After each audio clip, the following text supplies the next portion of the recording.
আজকে আমি কথা বলতে চাচ্ছি আমেরিকা থেকে আরোপিত শুল্কের আমাদের দেশের প্রস্তুতি এবং সম্ভাবনা নিয়ে। তার আগে আমি একটু বলে রাখতে চাচ্ছি, সেটা হচ্ছে আপনারা গত 8 মাস পর্যন্ত দেখেছেন যে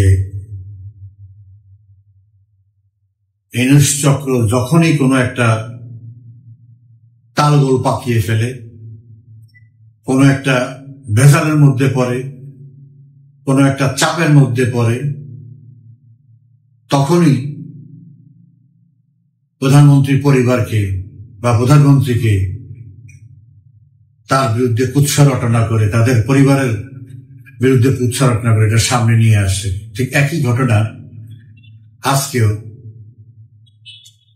আমরা দেখলাম দুদক থেকে অপ্রাসঙ্গিকভাবে অনাহুত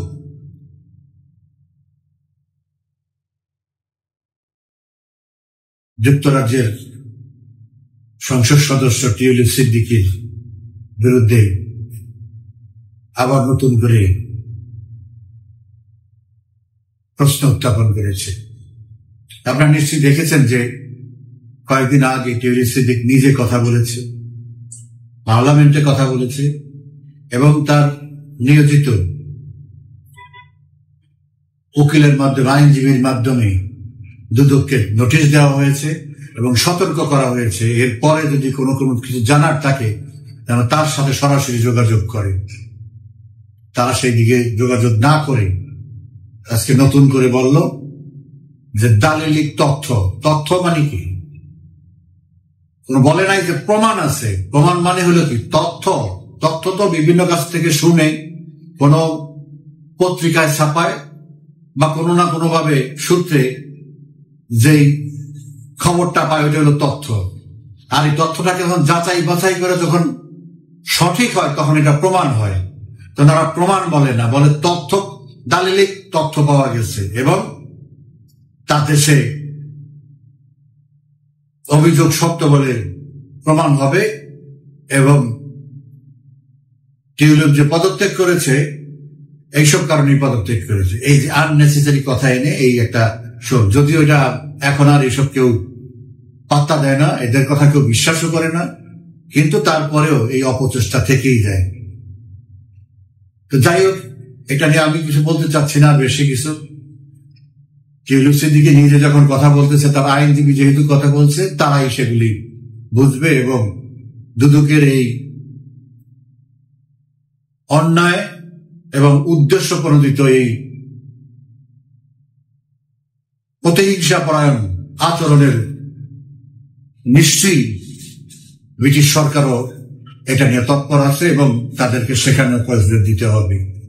কারণ ইতিমধ্যে লেবার পার্টি বলেছে বাংলাদেশে টিউলিপ সিদ্দিকীর কোনো সম্পদ নাই।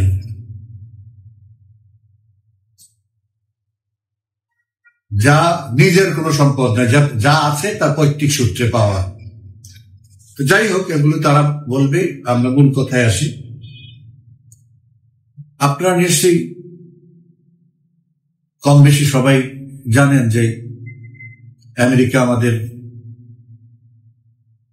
রপ্তানির উপরে 37% শুল্ক আরোপ করেছে। এখন আমি এখানে একটা আমেরিকার অবস্থানটা নিয়ে আমি একটু কথা বলতে চাচ্ছি। সেটা হচ্ছে, আমি আগে আমার একটা এপিসোডে বলেছি 2-3 দিন আগে যে আমেরিকার অর্থনৈতিক অবস্থা যা এখন, তাতে এছাড়া তার কাছে আর কোনো পথ ছিল না। কিন্তু আমরা সহ সারা বিশ্বের প্রায় 164টা দেশ যে এই শুল্কের আওতায় আসলো, তাতে আমরা একটু অসন্তুষ্ট হয়েছি, রাগ করেছি, কষ্ট পেয়েছি, ক্ষোভ বিক্ষোভ হচ্ছে। কেন হচ্ছে? আমাদের এতে আয়ের ক্ষতি হবে। কিন্তু আমেরিকা কি এটা অন্যায় করেছে? আমেরিকার দৃষ্টিকোণ থেকে আমি যদি আমেরিকান হই, আমেরিকার প্রশাসনে থাকি বা আমেরিকার দায় দায়িত্ব আমার কাছে থাকে, তা আমি যদি এটা করি তো আমি তো এটার মধ্যে কোনো দোষের কিছু দেখি না। আমেরিকা আগে কেন এই শুল্ক বসায় নাই আর এখন কেন শুল্ক বসালো, এটা সম্পূর্ণ আমেরিকার নিজস্ব এখতিয়ার। আগে আমাদেরকে সুবিধা দিয়েছে, এখন তারা সুবিধা দিতে পারতেছে না, বিকজ তারা আর, আমি যদি একটা ব্যবসা প্রতিষ্ঠান করি, আমার ওখানে যদি 10,000 লোক চাকরি করে, তা আমার ব্যবসা যখন প্রেসারে পড়বে, আমি যখন আয় ব্যয় আমি মিলাতে পারবো না, তখন স্বাভাবিকভাবেই আমি কাটছাট দেব কোথা থেকে সাশ্রয় করা যায়। তো আজকে আমেরিকার যে দুরবস্থার মধ্যে পড়েছে, আমেরিকা পড়তে বাধ্য হয়েছে। তাহলে আমেরিকা এতদিন করে নাই কেন? এতদিন করে তার রাজনৈতিক স্বার্থে। এই যে আমেরিকা, এই যে বিশ্বের সেরা শক্তি, এটা কিভাবে হয়েছে? এটা তার দিক থেকে সে এত বেশি ছাড় দিয়েছে সারা বিশ্বের এই গরিব মধ্যবিত্ত ধনীদের, তাতে তারা সবাই তাকে রাজা মেনে নিয়েছে। তারা যদি এই সুযোগটা সেই আরো 100 বছর আগের থেকে না দিত বা দ্বিতীয় বিশ্বযুদ্ধের পর থেকে না দিত, তাহলে তো আমেরিকাকে মহারাজ কেউ মানত না। আমেরিকা মহারাজ কেন হয়েছে, কেন তাকে সমীহ করে? বিকজ সে এই সুযোগ সুবিধাগুলি দিচ্ছে।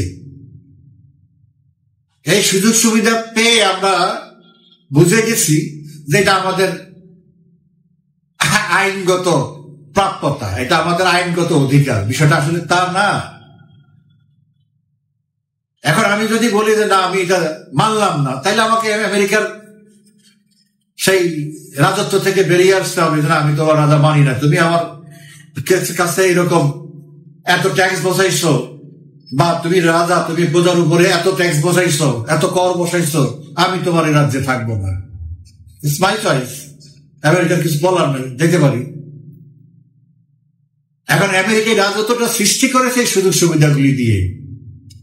তার ইউএসএইড সহ বিভিন্ন রকমের সংস্থা আছে, সেগুলির মাধ্যমে সারা বিশ্বে এই গরিব মধ্যবিত্ত এইসব দেশগুলিতে বিভিন্নভাবে সহযোগিতা দিয়ে, খারাপ লোককে দিয়ে, ভালো লোককে দিয়ে, নানান ভাবে এই সেই করে নয় করে তারা একটা সাম্রাজ্য গড়ে তুলছে এই পকেটের টাকা, তাদের পকেটের টাকা দিয়ে।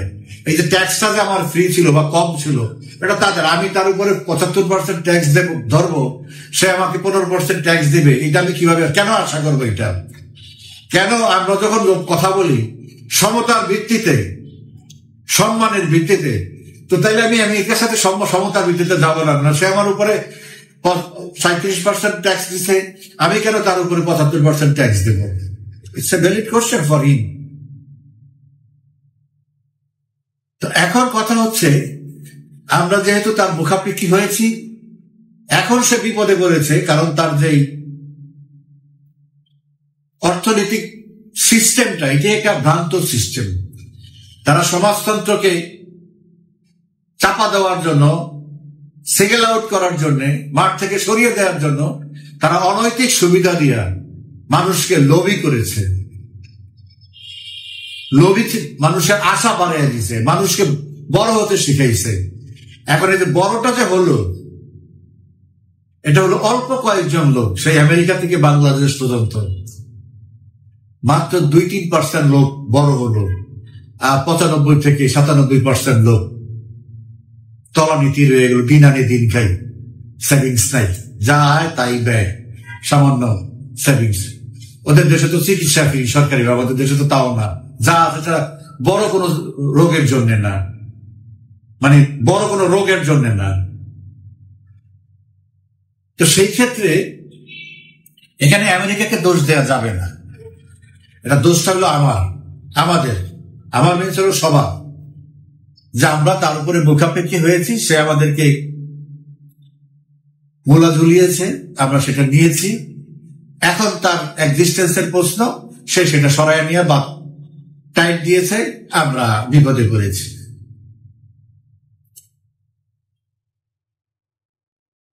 এখন তার সাম্রাজ্য যদি সে ঠিক রাখতে চায়, প্রশ্নটা হলো এখানে, সে যদি রাজার ভাব দেখাবে কিন্তু সুবিধা দিবে না, এটা আবার কেউ মানবে না। যারা পারবে তারা এটা মানবে না যে তুমি আমাকে ওই যে দুধ দেওয়ার গরু লাফিও মানে সুখকর আনন্দময়, তা আপনি যখন আমাকে দুধ আর দিবেন না, তা আপনার লাফিও আমি খেতে রাজি না, আপনার হুকুম আমি তামিল করতে রাজি না, বিষয়টা এই পর্যায়ে চলে যাবে। বাট আমি মনে করি এটা আমার নিজস্ব একটা চিন্তা, আমার অভিজ্ঞতার থেকে বা আমার যতটুকু ক্ষুদ্র জ্ঞান আছে তার থেকে সিচুয়েশনটা চেঞ্জ হয়ে যাবে, এবং সেটা অলরেডি শুরু হয়েছে বিভিন্ন জায়গায়। এবং তাদের খুব কাছের লোক যারা, তাদের খুব ভক্ত যারা, তাদের সাথে লেনদেনে খুব বেশি ইমব্যালেন্স হবে না, তাদের সাথে মোটামুটি একটা নেগোসিয়েট শুরু হয়েছে, এবং সেটা সে করবে, এত রিজিড থাকবে না। আজকে এই ঘটনার প্রেক্ষিতে সারা বিশ্বের শেয়ার মার্কেট ধসে পড়ে গেছে। শুধু আমেরিকাতে $6.6 ট্রিলিয়ন, মানে 66,000 কোটি, 6,600 billion dollar finish stock market থেকে।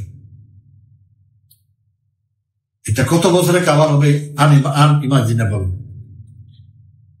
এটা হল প্রথম ধাক্কা। এটা যদি চলতে থাকে, ওদের দেশের যে ইম্পোর্টের উপরে বেশ যেসব আইটেম, সবগুলোর আইটেমের দাম বাড়বে, ওদের জীবনযাত্রার খরচ বেড়ে যাবে, ইনফ্লেশন হবে, অনেক সমস্যা। So things are not that easy as they are thinking. আমার মনে হয় এখানে একটা রিসাফল হবে। এখন আমি আমাদের দেশের কথা আছে, তারা তো খুব ব্যাংকক থেকে ইউনূস সাহেব ঘোষণা দিয়ে দিল, উনি এটা নিয়ে ট্রাম্পের সাথে কথা বলবেন, ভালো বলে দিল আর কি। তো এখন গতকালকে মিটিং করেছে, আজকে সকালে একটা মিটিং করেছে, আজকে বিকালে একটা মিটিং করেছে। 3 মিটিং এর ফলাফল 3 রকম। ইউনূস সাহেবের সাথে মিটিং এর এক রকমের ভাষ্য, বেজার মিটিং এ এক রকমের ভাষ্য, বিনিয়োগ মিটিং এ এক রকমের ভাষ্য, অর্থ উপদেষ্টার সাথে যে অন্যান্য মন্ত্রীরা, ব্যবসায়ীরা, এক্সপার্টরা বসছে তাদের ভাষ্য আরেক রকমের। এই 3 ভাষ্যে এসে আসলো যে প্রধান উপদেষ্টা এখন আর কথা বলবে না, কারণ তার ফোন তো ধরবে না। সে কি করবে? চিঠি দিবে। এই চিঠি কবে দেয়, কবে যাবে, বলছে 2 দিন পরে দিবে, আবার কবে পড়বে। আর প্রধান উপদেষ্টা দিবে ডোনাল্ড ট্রাম্প সাহেবকে চিঠি, আর বাণিজ্য উপদেষ্টা দিবে ওখানকার বাণিজ্য মন্ত্রণালয়ের চিঠি। কি চিঠি দিবে? প্রথমে বলছে, আরেকটা কথা বলছে যে এই শুল্কে আমাদের কোনো ক্ষতি হবে না, আমাদের নাকি আরো উপকার হবে। কত বড় ডাফার হলে, কত বড় অমানুষ হলে এই ধরনের মিথ্যা আমাদের সহজ সরল মানুষদেরকে বোঝানোর চেষ্টা করে। তো তোমার যদি লাভই হয়, তুমি কেন আবার এক্সট্রা চিঠি দিবা? 3 মাস স্থগিত করার আবেদন করবা কেন? তোমার তো লাভই হইতেছে, তোমার তো অনেক সুবিধা হবে, তো তুমি আবার চিঠি দিবা কেন যে এটা 3 মাস স্থগিত করেন? কেন তুমি বলবা যে আমি এই শুল্ক কমাচ্ছি, আমার এই শুল্ক কমায় দাও? কেন এই প্রপোজাল? তোমার জন্য তো লাভই হচ্ছে। এই বাহ্যবাজি গুলো, এই যে মানুষকে একটা ভ্রান্ত ধারণা দেয়, এগুলি করেই তো এই দেশটার এই অবস্থা হয়েছে আজকে। দেখেন, ভিয়েতনামের কমিউনিস্ট পার্টির সাধারণ সম্পাদক, যিনি ওখানকার মেইন পার্সন, সে অলরেডি ডোনাল্ড ট্রাম্পের সাথে ওভার দি টেলিফোন কথা বলেছেন।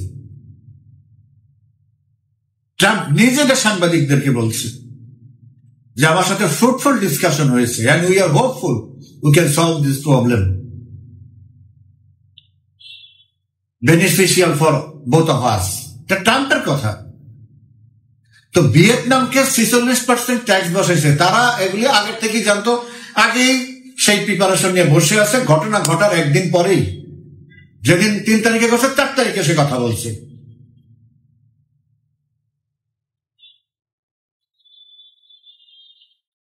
এবং তারা সলভ করে ফেলতেছে। তো অনেকে তো আশায় আছে যে ভিয়েতনামের উপরে যেহেতু ট্যাক্স বসাই দিয়েছে, ভিয়েতনাম থেকে ব্যবসা আমাদের কাছে আসবে, ওই হিসাবে মনে হয় বলছে যে আমাদের জন্য সুবিধা হবে। আমি তো আগেই বলছি, ভিয়েতনাম থেকে কেউ বিজনেস যদি শিফট করে, সে শিফট করবে যেখানে তার ট্যাক্সেশনের যে ইয়েটা আছে, সুবিধা অসুবিধা আছে, সেই যেখানে সে সুবিধাটা বেশি পায়, তো সেই সুবিধা পাবে বেশি ইন্ডিয়াতে। পাকিস্তানে বললাম যাবে না, সেটা মানে কি বলে আনস্টেবল কান্ট্রি, সেটা স্টেবল কান্ট্রি না, সেখানে বোমাবাজি হয়ে যায়, ওখানে কেউ কোনো ব্যবসায়ীরা যায় না, তো সেই ক্ষেত্রে সেটা বাদ দিলাম। India is a peaceful country, তাদের তো আমাদের মতো 65% মতো ইম্পোর্ট করতে হয় না, তাদের তো মাত্র 2-3% মতো ইম্পোর্ট করতে হয়, তো সব লোকাল রিসোর্সের থেকে তারা র মেটেরিয়াল অ্যারেঞ্জ করে। আমাদের থেকে 11% তাদের ইন্টারেস্ট ট্যাক্স কম, তো যা গেলে সেখানে যাবে, আমাদের লাভ কি? আমারও আজকে বলছে যে সারা বিশ্বে এটা হয়েছে, সবারই এই কষ্ট, তুমি সবার চিন্তা করো, তুমি তোমার চিন্তা করো। সবার তো অনেক ওয়ে আছে, আমার কি ওয়ে আছে? সবাই তো গার্মেন্টস এর উপরে নির্ভরশীল না, আমরা তো গার্মেন্টস এর উপরে নির্ভরশীল। 85-87% এক্সপোর্ট হয় আমার গার্মেন্টসে অলরেডি। এটা তো পত্রিকায় আসবে না। ওই মিটিং এ যে উপস্থিত ছিল এমন একজন তথ্য লিক করেছে যে আমেরিকার ব্যবসায়ীরা গার্মেন্টস মালিকদেরকে বলতেছে যে ট্যাক্সটা এক্সট্রা দিতে হবে, সেই ট্যাক্সটা তোমাদের দিক থেকে দেওয়ার ব্যবস্থা করো, আমরা ট্যাক্স দিতে পারবো না। এখন যে প্রোডাক্টটা যাবে, কারণ এই 9 তারিখ থেকে যে প্রোডাক্ট আমেরিকাতে ঢুকবে সেটার মধ্যে এই ট্যাক্স অ্যাপ্লাই হবে। তো অলরেডি ইম্পোর্টাররা আরেক কথা বলে ফেলছে যে ট্যাক্স এটা আমরা দেবো না, ওরা আমাদেরকে দিতে হবে। হয়তো এটা ওরা যেভাবে বলছে সেইভাবে হলো না, কিন্তু পোস্টে যখন উঠছে তারা জিরোতে মানে শূন্য হাতে ফেরত যাবে না। 37% অন্তত 10-15% হলেও তারা আমাদের উপরে আরো চাপাবে, মানে আমাদের ব্যবসায়ীদের উপরে। তো আমাদের ব্যবসায়ীরা যারা এক্সপোর্ট করে, গার্মেন্টস এক্সপোর্ট করে, তারা 15% ব্যবসা করে। এত সহজ ব্যবসা করা? আপনি যদি মৌলভীবাজারে চকবাজারে যান, একটা ব্যবসায়ী ব্যবসা করে 1000 টাকার উপরে 2 টাকা 3 টাকা, 1000 টাকা সেলের উপরে মাত্র 2 টাকা 3 টাকা, মাঝে মাঝে 1 টাকা উপরে ছেড়ে দেয়, মাঝে মাঝে নতুন মাল আনার জন্য পুরাটা ছেড়ে দেয়, নো বেনিফিটে ছেড়ে দেয়, কারণ ওদের বলিও অনেক বেশি। একটা মুদির দোকানদার সারাদিনে ব্যবসা করে 10,000-20,000 টাকা, সে 10 লাখ 20 লাখ 1 কোটি টাকা সে সেল করে, তার জন্য ভলিউমের উপরে সে বিজনেস করে। তো গার্মেন্টস এর বিজনেসটা তো ভলিউম, এখানে 1 পিস 2 পিস করে তার বিক্রি করে না, হাজার হাজার লক্ষ লক্ষ পিস বিক্রি করে। ওইভাবে চিন্তা করে আমি একটা গার্মেন্টস, একটা শার্টে বা একটা প্যান্টে আমি 5 সেন্ট ব্যবসা করব বা 2 সেন্ট ব্যবসা করব, আমার যাবে শিপমেন্ট হবে 2 লক্ষ পিস 5 লক্ষ পিস। ওইভাবে হিসাব করে দেখা গেল যে 2 সেন্ট 5 সেন্টেই কয়েক হাজার ডলার হয়ে গেল। তো সেখানে যদি আবার আমাকে আমার বিজনেস থেকে এখান থেকে যদি আবার ছেড়ে দিতে হয়, তাহলে স্টাফ চালাবে কিভাবে? কিভাবে কর্মচারী বেতন দিবে? তারা এখন আবিষ্কার করতেছে যে আমাদের প্রোডাক্টিভিটি বাড়াতে হবে, কোয়ালিটি বাড়াতে হবে, তাইলে প্রোডাক্টিভিটি বাড়ায় সেটা আমাদের কভার করতে হবে, আর কোয়ালিটি বাড়ায় কাস্টমারকে অ্যাট্রাক্ট করতে হবে, তারা যেন আমাদের থেকেই নেয়। এই সমস্ত লোকজনেরা আসলে কি বলবো, আমাদের কপালে আছে দোষ, নিশ্চয়ই কোনো পাপ করতে নাইলে এরা কিভাবে আমাদের উপরে সাওয়ার হইল। আপনি যদি কোনো ব্যবসা করেন, আপনার তো প্রথম দিন থেকে চিন্তা হলো আপনি ব্যবসাটাকে কিভাবে পয় পরিষ্কার রাখবেন, কিভাবে কোয়ালিটি বাড়াবেন যাতে আপনি সেটা আপনার কাস্টমার এসে নিতে পারে, আপনি কিভাবে কম লোক রেখে বেশি সার্ভিস দিতে পারবেন, আপনি কিভাবে আজকে 1000 পিস আপনার এক লাইনের থেকে আসে, আপনি কিভাবে সেটাকে 1050 পিস করবেন, এইটাই হলো আপনার কাজ। আপনি ডে 1 থেকে আপনি এটা করতেছেন। তো ওনারা এটা আবার নতুন করে অ্যাপ্লাই করবে যে আপনি প্রোডাকশন বাড়ান, এই বুদ্ধি দিবে। কারণ প্রত্যেকটা মালিকের তো কাজই হলো যে আমি যত প্রোডাক্টিভিটি বাড়াবো আমার তত বেনিফিট হবে। এটা তো বিজনেসের মানে সার্ভাইভাল কোশ্চেন। যাই হোক, ওনারা তো বললো যে আমাদের খুব খুশির খবর, যে আমাদের জন্য খুব উপকারী হবে। এটা দেশের মানুষই আছে, আপনারা আছেন, এগুলো বিচার করবেন, বিবেচনা করবেন। যে কিভাবে আমাদেরকে প্রতিটা পদে পদে ধোঁকা দিচ্ছে। না আছে এদের কোনো অভিজ্ঞতা, না আছে কোনো দক্ষতা, না আছে এই দেশের প্রতি কোনো দায়বদ্ধতা। এত কষ্ট লাগে কি দেশটাকে কিভাবে তিল তিল করে গড়ে ওঠা দেশটাকে আমরা শেষ করে দিচ্ছি। হাতের দেখতে দেখতে আমরা দেশটাকে শেষ করে দিচ্ছি। তারা যেসব কথাবার্তা এখন বলে কিন্তু সব আমেরিকান এমবেসি বা তাদের লোকজন আছে, সাথে সাথে রিটেন হচ্ছে, এগুলির সাথে সাথে এখান থেকে রিপোর্ট ওখানে চলে যাবে। This guys are talking like this.